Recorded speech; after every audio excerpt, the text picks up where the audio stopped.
నమస్తే అన్న అందరికీ నమస్కారం. కువైట్ మరియు గల్ఫ్ దేశాల మీద ఇరాన్ చేస్తూ ఉన్న దాడుల గురించి అరబ్ దేశాలు అరబ్ లీగ్ అయితే సమావేశం నిర్వహించడం జరిగింది. ఎన్ని దేశాలు చర్చించిన తర్వాత కీలక ప్రకటన చేశాయి.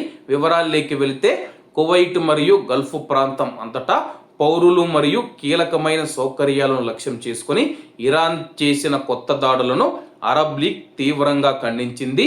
ఈ పెరుగుదలను నిర్లక్ష్యంగా మరియు అన్యాయంగా అభివర్ణించింది. టెహ్రాన్ తన దూకుడును వెంటనే ఆపాలని కోరింది. ఇరాన్ దేశం వెంటనే తన యొక్క దూకుడును దాడులను ఆపాలని చెప్పేసి కువైట్ మరియు గల్ఫ్ దేశాలపైన ఇరాన్ అధ్యక్షుడు కీలక ప్రకటన చేసి క్షమాపణలు చెప్పిన విషయం అందరికీ తెలిసిందే.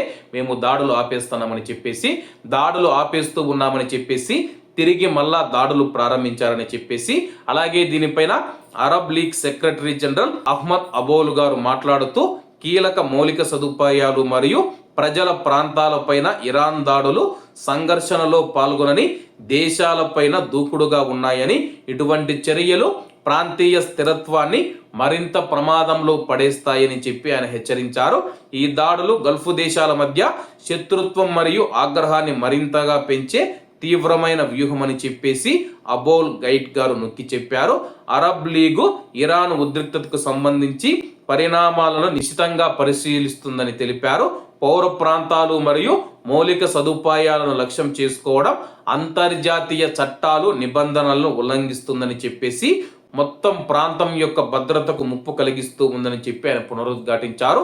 పరిస్థితి మరింత దిగజారక ముందే ఇరాన్ తన యొక్క విధానాన్ని పునఃపరిశీలించుకోవాలని చెప్పి పిలుపునివ్వడం జరిగింది. ప్రస్తుతం మనం చూసుకుంటే అరబ్ దేశాలన్నీ సమావేశం నిర్వహించాయి.